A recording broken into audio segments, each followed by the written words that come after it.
Hello friends, आप सभी का आपके अपने यूट्यूब चैनल कालचक्र इतिहास की यात्रा में स्वागत है। आज का जो हमारा टॉपिक है वो है बाह्य आक्रमण एवं आत्मसातीकरण। यह 12वीं क्लास की जो इतिहास की पुस्तक है राजस्थान माध्यमिक शिक्षा बोर्ड की, उसके तीसरे पाठ को हम पढ़ते हुए उसका जो 5वां खंड है या 5वां भाग है वो आज पढ़ेंगे। प्रथम जो 4 खंड हैं उसमें हमने यूनानी आक्रमण, हिंद यूनानी आक्रमण, शक, कुषाण, इन चारों को पढ़ा था और आज है वो 5वां जो हिस्सा है उसमें हम हूणों को पढ़ेंगे। हूण, यह हूण जो जाति है उसको लेकर विद्वानों में एक मत या एक राय नहीं है, लेकिन बहुत सारे जो विद्वान हैं वो यह मानते हैं कि हूण है वो संभवतः मध्य एशिया की एक जाति रही होगी जो कि मंगोलों की तरह ही क्रूर और बर्बर जाति हुआ करती थी और खानाबदोश भी साथ साथ में हुआ करते थे। ये लोग काकेशस प्रदेश है उसके आसपास इनका निवास स्थान था और लगभग 450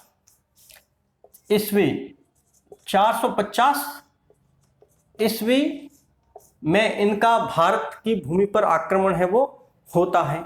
यह वो समय था जब भारत के एक बड़े भूभाग पर या यूं कहें कि उत्तरी भारत पर गुप्त साम्राज्य था और उस वक्त जो शासक हुआ करता था वो था स्कंदगुप्त।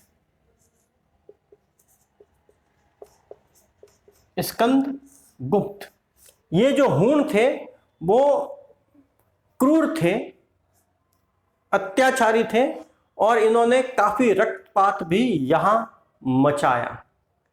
ये भारत के हिस्सों को जीतते हुए आगे बढ़े, लेकिन उनकी इस विजय यात्रा या विजय रथ को सम्राट स्कंदगुप्त ने बखूबी रोका।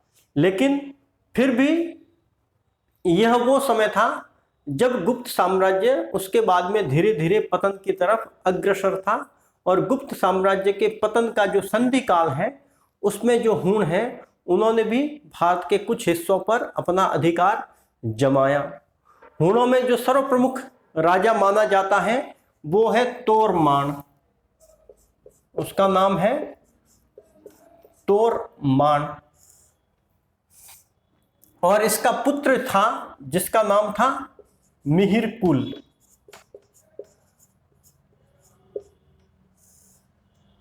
तोरमान ने मालवा जो प्रदेश है उसको विजित किया या जीता। मालवा प्रदेश से तात्पर्य है कि वर्तमान का जो मध्य प्रदेश राज्य है उसका जो पश्चिमी हिस्सा है जिसमें उज्जैन, देवास ये जो इलाके आते हैं वो वाला इलाका, तो उस मालवा प्रदेश को जीता और उसको अपने अधिकार क्षेत्र में लिया। जैन ग्रंथ कुवलय माला, एक जैन ग्रंथ है जिसका नाम है कुवलय माला या कुवलय माल।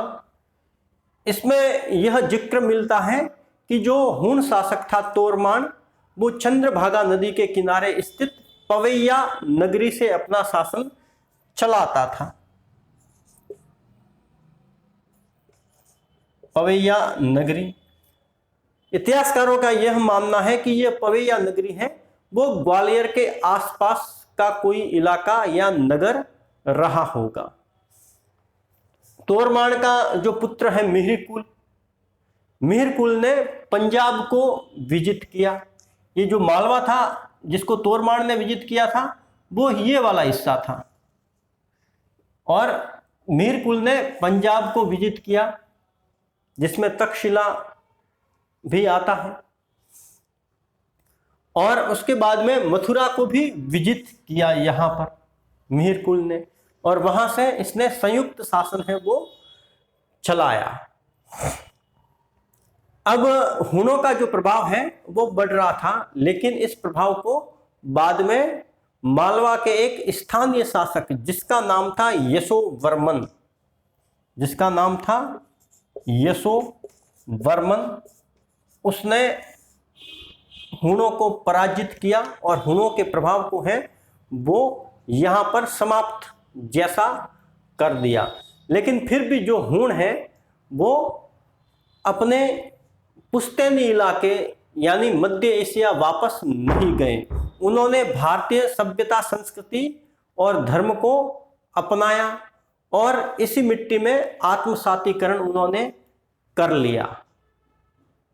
इतिहासकारों द्वारा यह कहना न्याय संगत ही है कि 8वीं शताब्दी में जो राजपूतों का उदय होता है उनमें हुणों का रक्त है वो मिश्रित है, अर्थात जो हुण है वो राजपूत के रूप में भी कुछ है वो आते हैं।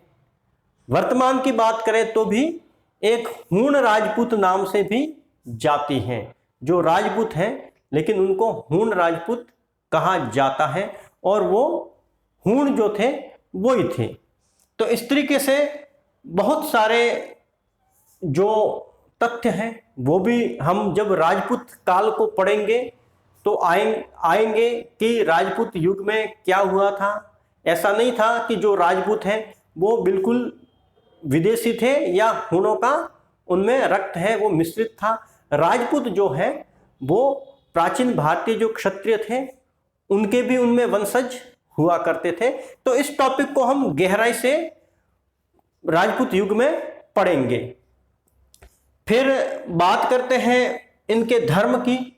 तो जो हुण है उन्होंने शैव धर्म को अपनाया और ऐसा माना जाता है कि हर हर महादेव का नारा भी उन्होंने ही सर्वप्रथम लाया था। ये भारतीय मुख्य धारा में विलीन हो गए और यही के बनकर बस गए और रह गए। हुणों ने गुप्त साम्राज्य की कमजोरी को उभारा या हुणों के आक्रमण के बाद में गुप्त साम्राज्य है वो सने सने अपने पतन की ओर अग्रसर भी हुआ। और हुण आखिरी नहीं थे, हुणों के बाद में भी मध्य एशिया से आक्रमणकारियों का जो दौर है वो जारी रहा। आज का आपका जो टॉपिक है या पाठ भी कह दो यही समाप्त होता है। यह है वो 5वां खंड था और यह पाठ है यही समाप्त होता है।